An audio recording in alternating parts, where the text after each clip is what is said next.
You're listening to The Table, a podcast series from students at Christian Theological Seminary. Pull up a seat. There is a space at the table for everyone.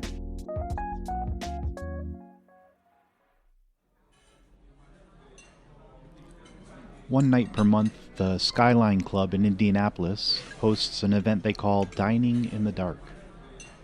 Guests pay about $80 each to eat a secret 3-course meal in the pitch black dark. To be honest, I haven't tried it. It's a bit out of my price range. But I think the idea is that removing the sense of sight enhances the other senses. Check out how the website describes the experience. With a blindfold as a gateway, taste and aroma intensify, transforming each bite into an extraordinary adventure. Enter a realm of sensory delight to break away from routine and relearn how to use your taste buds. On this episode of The Table, Dining in the Dark, a reflection on how being surrounded by darkness can actually help us perceive more clearly. We'll talk about an eclipse, darkness at the cross of Christ, and a theologically rich children's book. I'm your host, Tim McNinch.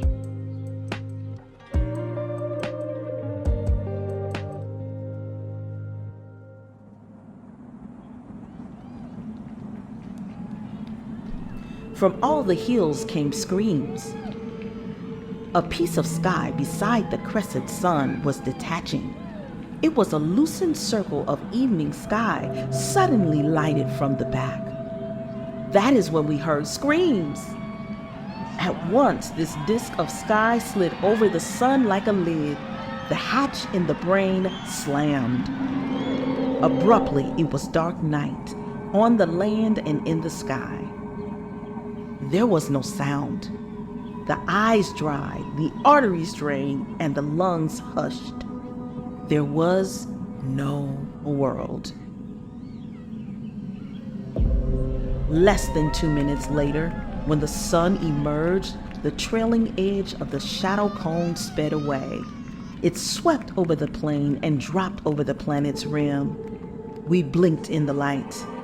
It was as though an enormous loping god in the sky had reached down and slapped the Earth's face.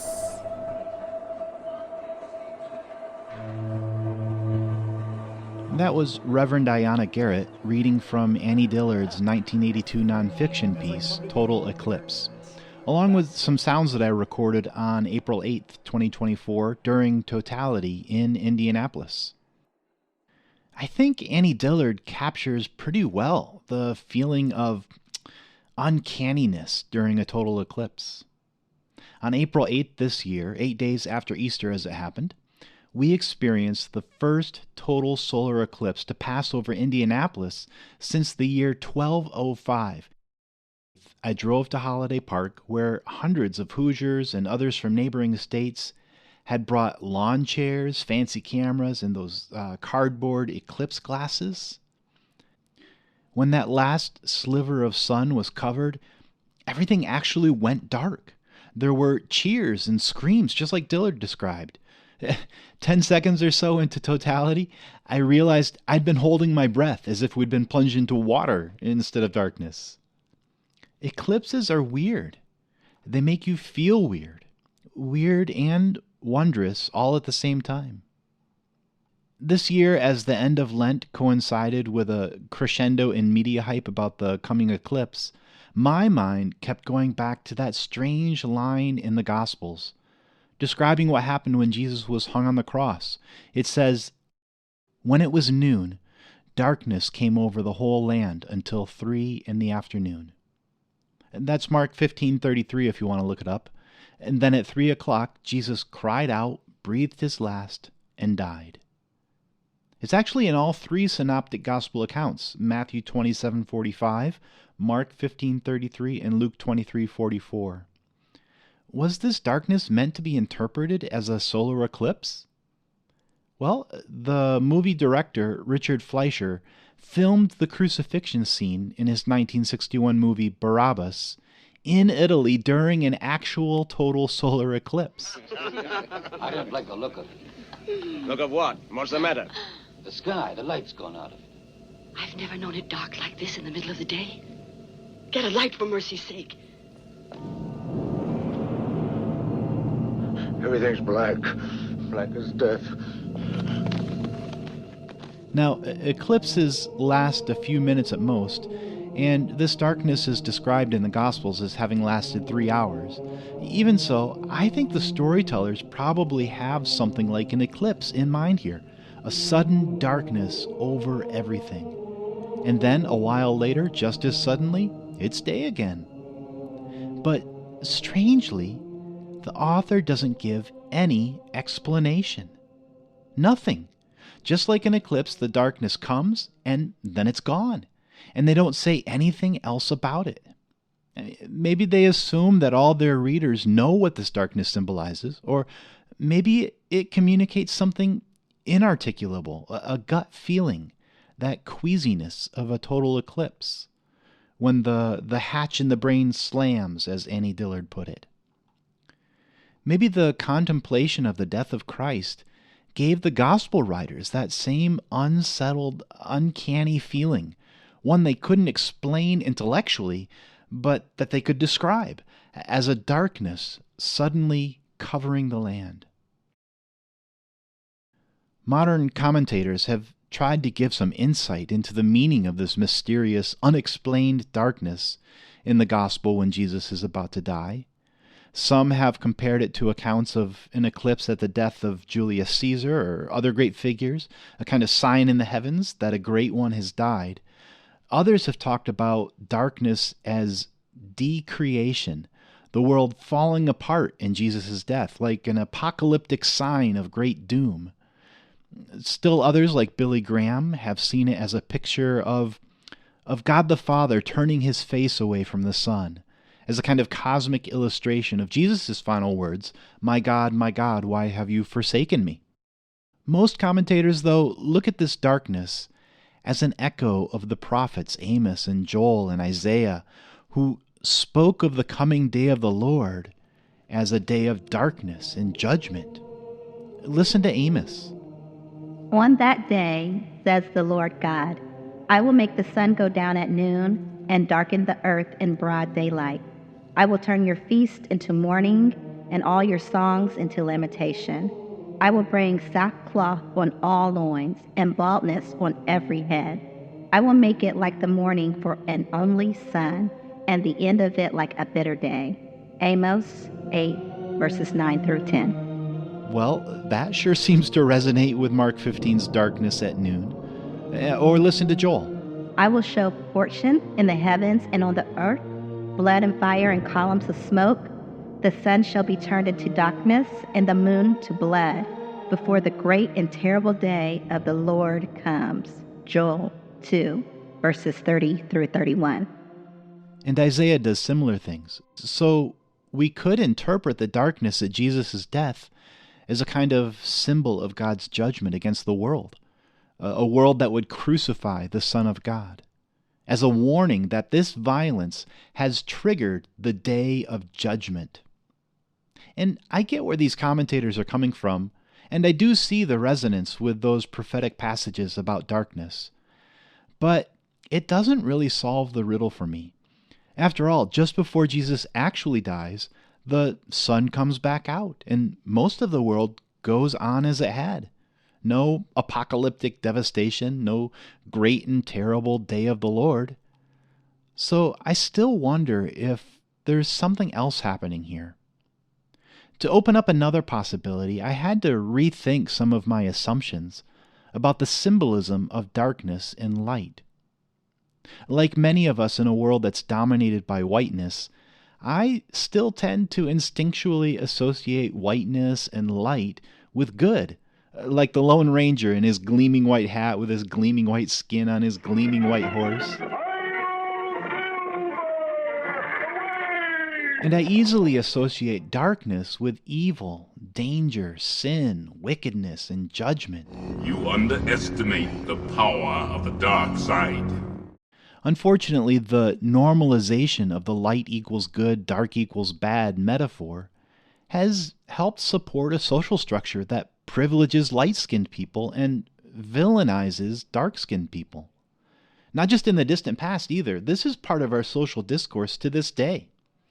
So it's really worth looking for alternative ways to read the metaphor. And just to be clear, as we read from the prophets, the Bible does sometimes use the symbolism of light equals good and dark equals evil, but not always.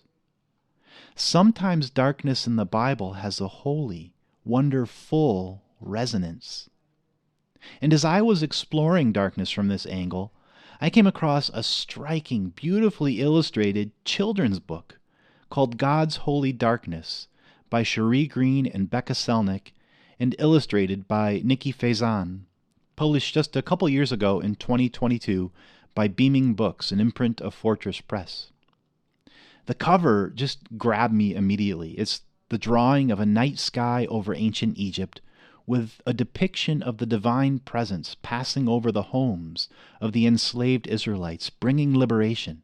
And the divine is portrayed as a body filled with the night's darkness and adorned with these gray-black locks like an elder black woman's, in this case tipped in dark red. It's striking.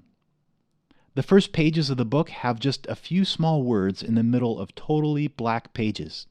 They say, darkness and blackness and night are too often compared to lightness and whiteness and day and found deficient. But let us name the beauty and goodness and holiness of darkness and blackness and night. And then the book walks through several key moments in the Bible, from creation to Christmas to the cross, exploring the holiness of darkness. I was kind of blown away to have found the theological perspective I was trying to understand laid out so clearly in a children's picture book. So I reached out to a couple of the collaborators on this amazing book. We had a bit of a spotty connection on our Zoom call, but you'll get the idea. This is a couple years old now. What sort of reactions do people have when they come across your book? People have been open to what we were trying to do. People are getting it right away. That's Sharei Green, one of the book's co-authors. Because it is counter to a lot of what we've been taught. So people are drawn to it. And we're also battling some deeply rooted unconscious stuff. Mm-hmm. I think we talked about the John passage that talks about light and how the darkness will not overcome it. Right. That kind of thinking is so ingrained in us, right? But also with the children, there's been a lot of conversations around being afraid of the dark, where I get notes of we're trying to train them that they don't have to be afraid of the dark, and we're using this book for that. The idea of presenting this deep, profound theological concept in an illustrated children's book kind of blows my mind. Sharei, can you say anything about how it ended up as a children's book? It's funny that you asked me. So my co-author is a parent and is always looking for resources for her children that are in line with the theology that she believes and in line with progressive ideologies. I am, of our team, I'm the only one without children. But I love children. I am terrified of them and I love them, right? I think that they are humans in their purest form. I think before they've been cheated. So if ever there's an audience to talk to, here it's one that is ripe with possibility. And also I think sometimes I don't want to argue with old people no more. Right? Let's not try and change minds that have been set for however many years. Let's talk to the folks growing up with the world as it is now. Yeah. We're a whole generation that grew up with that, right? This is the book's illustrator, Pastor Nick Peñaranda, on the cover as Nikki Faison. If you are watching Disney and Hercules, a lot of us grew up like that, right? It was just pushed into us. And so this idea that there might be a generation of kids that grow up and think of a more expansive God than we could ever imagine. What theological possibilities will come out of that? Pastor Nick, could I ask you to tell me just a little bit about how you thought about illustrating this concept of God's holy darkness? So for me, I'm a color girly. Like I'm color and pattern and mixed media. And so I just knew that I wanted big, bold color. And I wanted it to still be dark, but not to drown out what we were trying to invoke. In terms of God, we really wanted to convey, or rather to combat, this very Apollo style of God that we typically tend to see. We think of God in the sky with this like big beard and like bustling white hair. We think masculine, right? We think almost like hard and firm. And we think of whiteness, even with God. And I mean, y'all can tell me if I'm wrong, but that is something that I think we always see kind of nodded at. And so we wanted that to be different. We wanted a God that was soft and round and, also invoked femininity. Like, and not that God is only that, but God has to be part of that. If I'm made in the image of God, right? How does God not reflect me? How does God not reflect Sharei? And so creating a softer, voluptuous God. And we also, wanted a God that's hair was non-conventional to what, again, we expect God to look like. Like the idea of God with locks that just roll down her back and float across the skies. She looks like someone's auntie. It creates a relatable image of God, but we also wanted God, or at least for myself, I wanted God to also embody whatever background God was in, because I didn't want God to have a permanence. And I noticed that the portrayal of God draws into God's body the darkness of whatever the environment is. That was genius. Appreciate that. Would you be willing to read a couple lines from the book? Absolutely.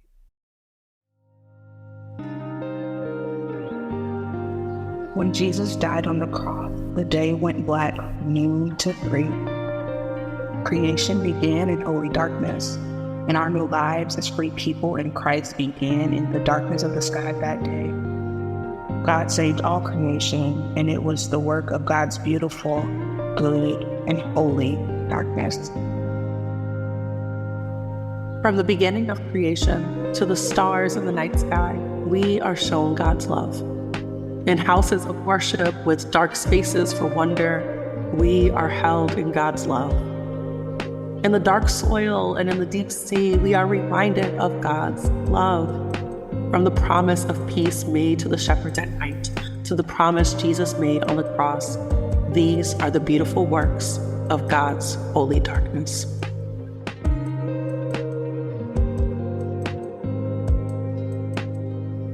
Well, thanks so much for taking a few minutes to talk with me. This has been really helpful in my own thinking, and just you've been able to put into words and into illustrations the sorts of things that I'm trying to wrestle with in this podcast episode. Absolutely. Thank you so much, Dr. Sam.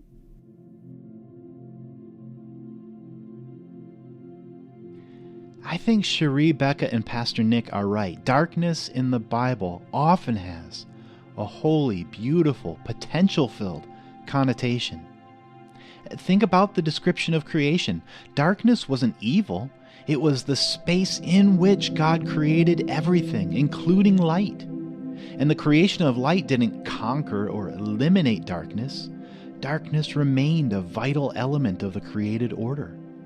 In fact, God is often encountered in the Bible in the dark space of night. Darkness is a space of covenant making.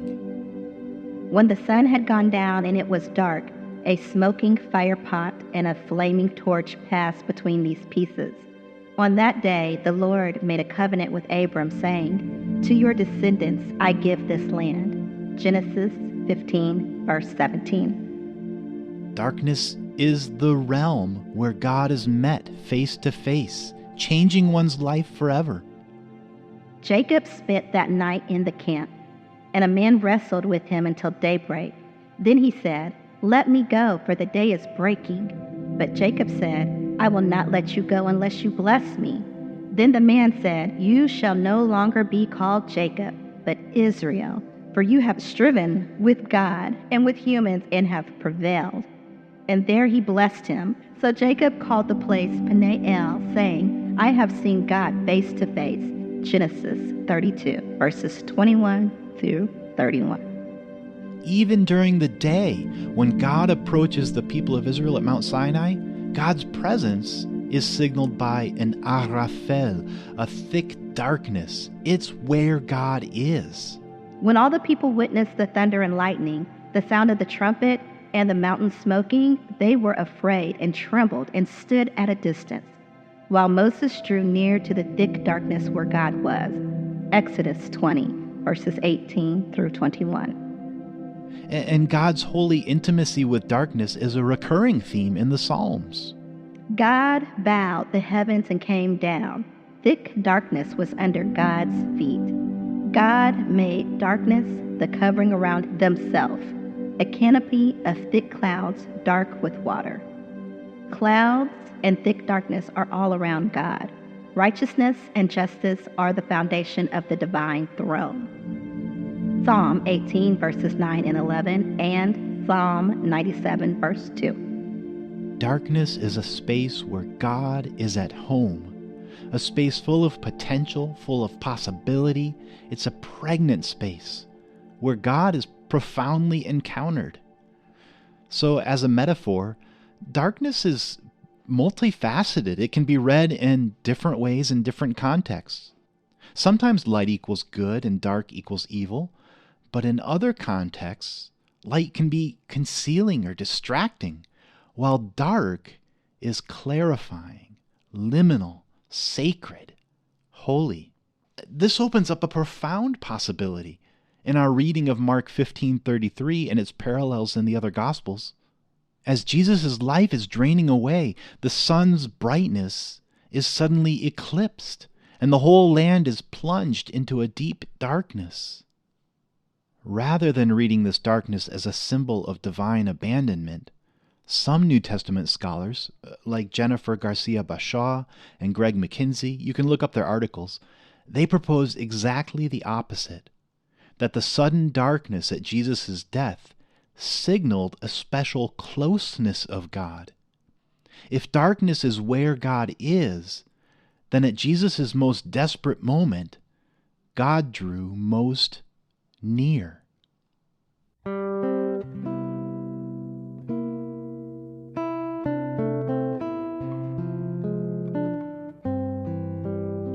You know that old spiritual, "Were you there when they crucified my Lord?" There's a verse that asks, "Were you there when the sun refused to shine?"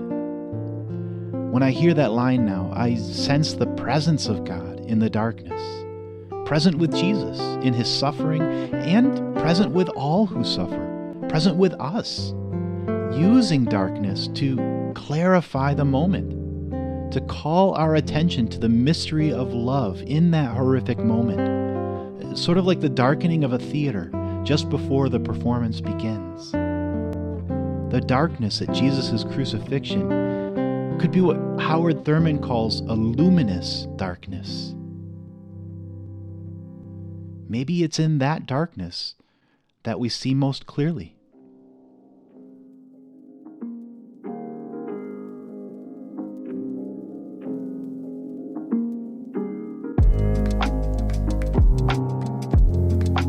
Thanks again to Sharei Green and Pastor Nick Faison Peñaranda.